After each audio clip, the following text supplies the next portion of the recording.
All right, so deconstructed. Yes, I'm having the conversation, but I've had the pleasure to speak with Demetria McKinney several times. Yeah. But you guys haven't. So I want you, if you have a question, you guys want to ask anything, put your hands up. I'll run to you, and then I'll come back. Because, I mean, there's really nothing that I've never asked you besides what is on your finger. Is that a keychain? That's a keychain. Let me see. Open your hand. Huh? Open it up. Ah, yes. You know, I shouldn't do this because, but what is that? Are you officially happy? No, very happy. I don't know how you managed to be so happy when you got your TV show coming on. What is it, Superstitious? Yeah, Superstition. Then you got House of Pain. House of Pain coming back. Then you got the album Officially Yours. Like, how do you find time for whatever that keychain is? This keychain has been a long time coming. No, but everything that's been happening has been what I have been praying for 10 plus years. So, when you've been asking for something and it's finally delivered, if you don't handle it right, you a fool. I'm going to make sure I get out here, grind as much as possible. The support has been incredible. Incredible. I've been having a ball, as you guys allowed me to have here with you guys today.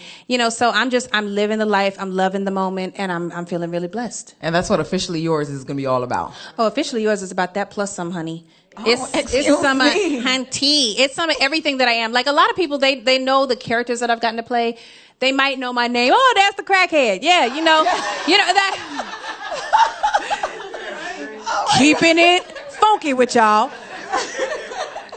But it's another thing for people to come up and say, hey, that song Easy speaks to my soul. That's been my mantra, But then you have those moments, ladies, holla if you hear me. You remember the best lover you ever had? Yes. Now, you ever run up on him and he's in the room and the room is full of people and you just like, I know what you look like without all of that. That's what Sextraordinary is. Then you have those moments where you just been attacked, shaded for no reason by somebody and you're like, no, don't get me started, honey. It's cute, but it gets cuter if you make it. It's that type of thing. It's every facet of a woman. We all are very, very multi-dimensional diamonds.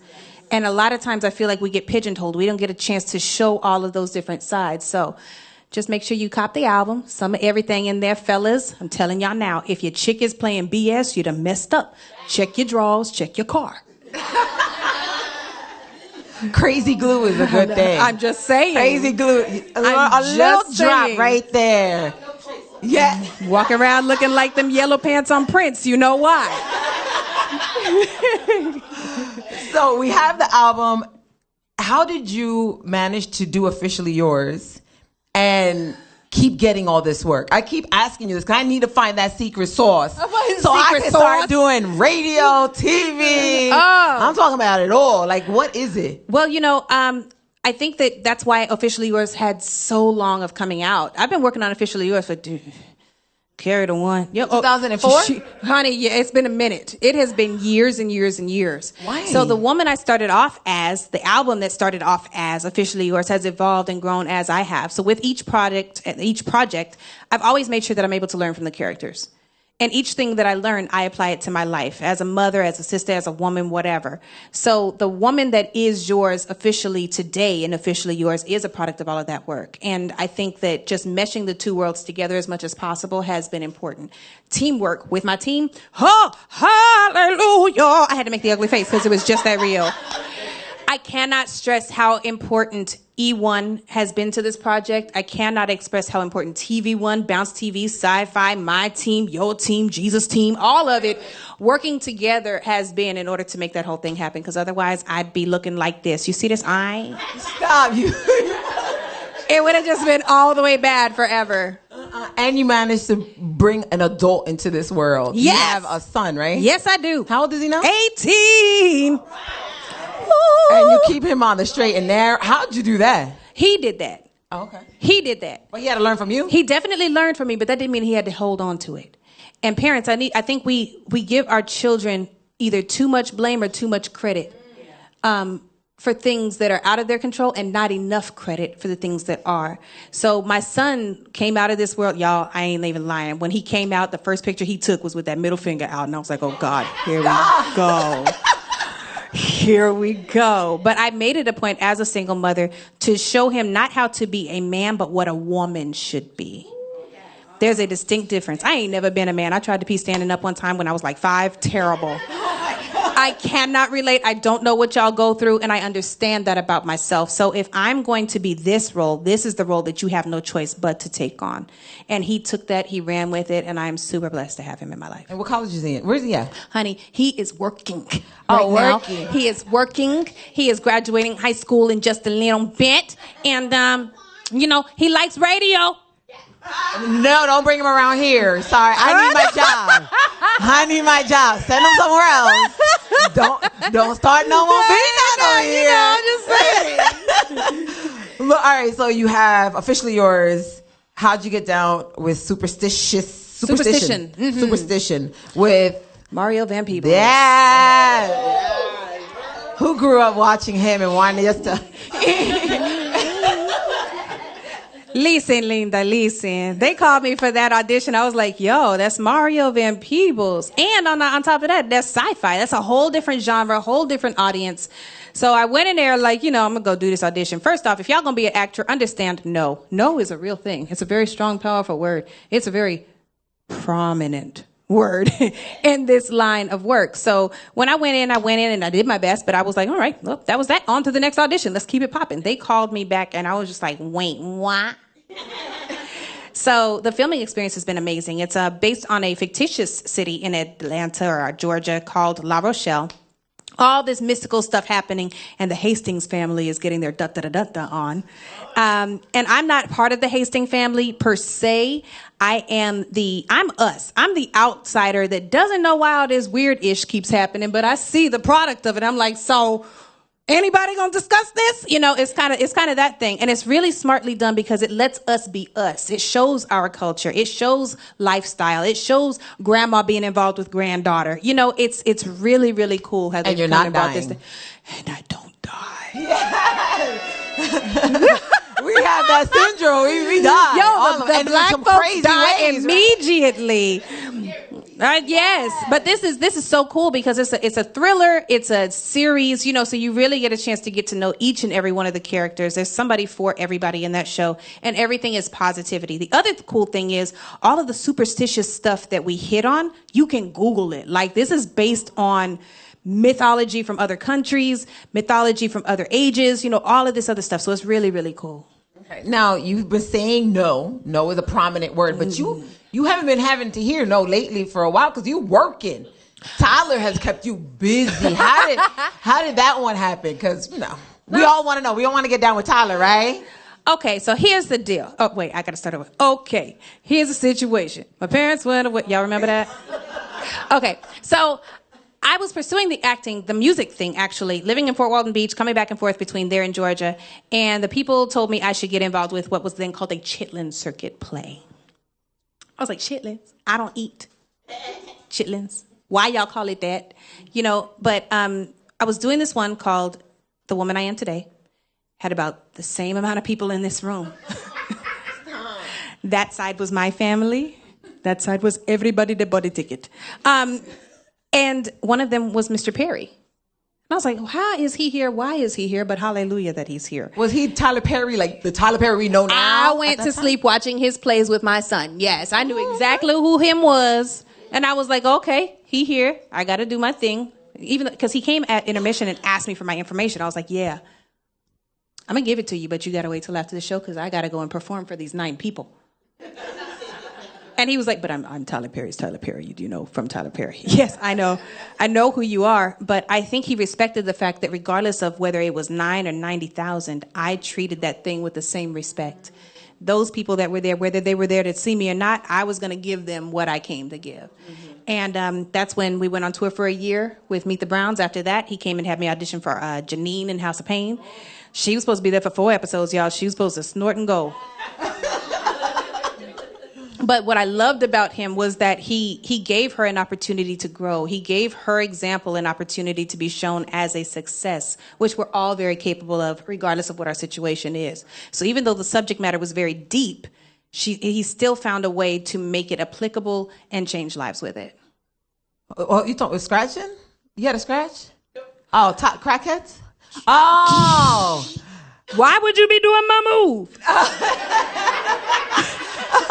She was like, yeah. Yeah, she was going like this. I was like, wait, what is that? Is that from the show? The sequence is itching. I was like, I didn't know that was from the show. Yes, honey, I was real about that thing. Yeah. How did you prepare for that? Did you have to sit down, go to the meetings and learn? I didn't go to any meetings. I went right into the projects where I knew some of them hung out. I went under the bridges. I smelled the smells. I saw the stuff that they did. When we got to set, I still had to keep it in sitcom format, but I would go outside and roll around in the grass. And y'all had chiggers before? Yes. Honey, I came back from rolling in that grass, itchy, scratchy. I couldn't stop if I wanted to. I was like, yeah, I feel real about this now, So, you do what you have to do to prep for the character. What character that you've done that you're like, that is me, and you continue to kind of like fall back to it and come back in real life? In real life, I would say the closest one to me is the one I'm playing right now in Superstition. The close second would be Beretta in The Quad. On BET. I played Cedric's mom. And being that my son is right around that age, about to go to school, that was really touching for me. But Mae Westbrook, being the family woman that she is, the career woman that she is, the spiritual woman that she is, the loving woman that she is, and as powerful as she is, she still has her womanhood about her. She's so very multidimensional, and I absolutely love that about her. All right. And mind you, we're talking about television. We're talking about music, but we didn't talk about makeup because you are dabbling in that with hair and makeup. You see that? With all the artists, celebs, actors that are dipping into makeup, what made you want to get into that? Well, it's something that we use. The beautiful lips. I'm trying to get there. You're so silly. Some fillers, please. Don't you dare. You walk out here looking like a puffin. Stop. The fact of the matter is we deal with it so often, and there are things that break us out. There are things that don't cover. There are things that dry us out. There are so many different things. So if you get an opportunity to mesh with a brand like Selfie Cosmetics, who is my brand support as well, you really want to make those formulations for those things that you feel you've missed. So I wanted to have a good clean range, nudes to blushes to everything. Are they? Yeah. That right there is called Trade It All. All of the originals are named after songs from my actual music. To make it a bit more personal, I picked my colors. I was very heavily involved in the packaging, the formulations, all of that stuff. And then once Easy came out and everybody saw that lip color I had on that thing, popping with that gold metallic-ness, they were like, what's that? So we decided to come out with a metallics line. So the Demetria McKinney collection is going to be available. It's been available. It done sold out, y'all. So y'all give us just a moment. We're going to get more stock. Huh? Oh, it will be out October 6th, available on the same day as Officially Yours.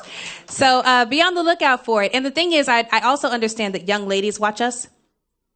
So I have colors that are complimentary for them as well. Okay? Got a little glitter, but it's clear. Clear as they get. You keep your vajayjay and your virginity. Oh, my God. I said it.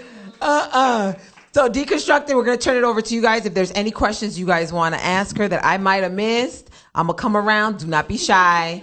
Feel free to ask. Okay. Yes, hello. Hi. I wanted to ask, when you were on Housewives of Atlanta, and wait a minute, I know, but when you had your debut for your singing, they was throwing shade. Yeah. What would you like to say to them now? It's a win. That's right. I think I don't really have anything to say. I think that success and happiness is the best shade. Know, if you sitting over there stuck on angry, I can't help you, dwell with you, or be with you. I'm going to go over here. I'm going to do what I came to do, and I'm going to be great in it. Would you go back to the show if they asked you? Absolutely not. No. You better have learned that lesson. Okay, so I have 3 questions. Am I allowed to ask them all? Okay, good. Do you ever get stuck living in your role life while not working? Do I ever get stuck living in my real life while not working? My roles while I'm not working. There is one role that I got stuck in. Definitely not Janine. Thank God. Why would you say it like that? Not Janine. And I'm not going to delve too much into it, but the Bobby Christina biopic was so important for me because Whitney Houston is my musical muse. There will never be another that I do not think in any way, shape, or form that I compare to her. But what she gave me musically was my desire to sing, one. And she got me out of a lot of hopelessness myself by her voice. My mother is still married to the man who tried to molest me. I've been homeless, single mom, lived in the projects. Like, I've been through, you know what I'm saying? But every time I felt like giving up, or every time I felt like life was just a little bit too hard, her voice, her ability to reach me with that beautiful, beautiful noise that God blessed her to make was effervescent for me. And so getting an opportunity to play her, I really had to delve into who she was as a person, not just Whitney, but Nippy. And in doing that, we all, the whole crew, and I can surely speak for all of them when I say this, felt her presence. We felt hers and Chrissy's. So, you know, when I started filming and we were a couple of whatevers in, I woke up Saturday morning, not filming, 4 o'clock in the morning, supposed to be asleep, called this chick right here, and I'm bawling because I cannot get Whitney off of me. Everywhere I went. And y'all ever had that moment where it's like, you've been singing a song and then it pops up everywhere? Yeah. The Bodyguard started playing 7 times a day. Every restaurant I went to, they were playing her songs. I called my godmother. I did not know she watched Power until that day. She watching Power. The girl on there singing "I Will Always Love You." I was like, will you leave me alone? I get it. You know, but in that, I felt like she was giving me her stamp of approval. Now, mind you, like I said before, I don't think I'm anything like the beautiful, beautiful, amazing Whitney Houston. But if I put people in the mindset, then that's all I tried to do. Now, you're talking about the Bobby Christina biopic. I didn't want to touch it because that might be a little sensitive subject, but it's being put on hold. I have no idea what's going on with that part of it. I did the work. You know, and hopefully people will get an opportunity to see that. I think it's unfortunate that we're in this space right now for everybody involved, and I just want everybody to be as sensitive as they can with the situation. Do you think that Bobby was painted in a bad light? Because I think that's the whole thing, right? Bobby? I haven't personally seen the final cuts, but what I have seen to me does not. And Bobby Christina was painted in a good light. And you did Whitney justice. We humanized them. I think what the problem that I have... The problem that I have is that sometimes we get so caught up in the mess and how involved we all kind of were with the mess. Everybody had something to say about the situations. Everybody had something to say about the lifestyle. Everybody had something to say about the rumors.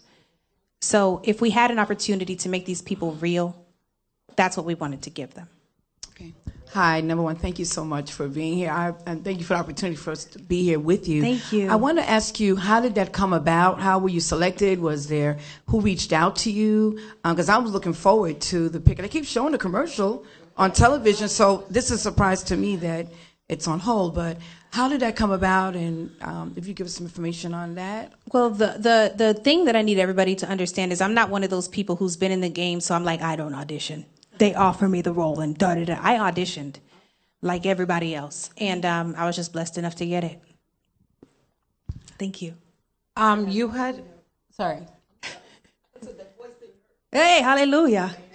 You had mentioned that there was, sometimes a point in lives where you feel like giving up, I guess you said, and Whitney brought you back to that. That was actually one of my next questions, which is, is there ever a time where you feel like giving up on it all? And if so, how do you bring yourself back from that feeling? That right there, I haven't felt in a very long time. And I think that it started to change. I ain't going to get up here and preach on y'all right now. But what I am going to say is that God knows what you need sometimes more than you do. I had my son without a plan. Wasn't on the agenda. Okay. But God knew that I needed somebody to love me. God knew that I needed that unconditional thing, and he gave me that in my son. So there hasn't been a moment where I've had an opportunity since him to think, you know what, I got to get out of here. I got to leave. I got to whatever. As long as I've had him in my life, everything else has been, he's been my soul tie. He's been my soul tie. So, he's awesome. Now, for all you youngins watching, don't mean to have the kids now. Don't do it. That joint hurts. There's stuff they don't tell you. You even need the mic. What would you tell to the kids, or to anyone, period, adults, kids, children, trying to make it, here in the industry, whether acting, whether singing, Anyway, what's your piece of advice for them? There's a couple of pieces of advice, and I'm really glad you asked that question. One is remember you. Know who you are before you get in here. The casting couch does still exist. There are things that your morality will be tested on, and you have to be okay with whatever decisions you make. 2, like I said, understand no. Don't let it demolish you. Don't let it diminish you. Don't let it take your joy. Just understand that that wasn't for you, and it's moved on to the next. The last thing is the power of choice is so, so important. As a person, as an actor, as an actress, you have a couple of different choices. And if you cannot make the choice to walk away, that is why you should do this. Fame won't always be there. People won't always know your name. Money won't be there. Honey. And what they're saying about you won't always be cute. But if you know in yourself that you have no choice but to do this, then you have to pursue it. All right, and that right there is Deconstructed with Demetria McKinney. Make sure you guys follow her, The Real.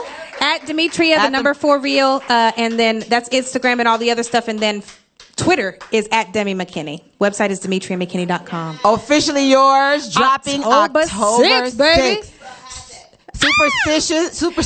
Superstition. Drops. October 6th. Same day? Mm-hmm. Get out! Demetria McKinney line, October 6th. Y'all better love October 6th and love on me on it. I want my lipstick. Oh, you got it, loca. You got it. So I can leave it all over Tinder. All right, mi gente. Thank you for watching Deconstructed on Radio 103.9. Thank you, guys.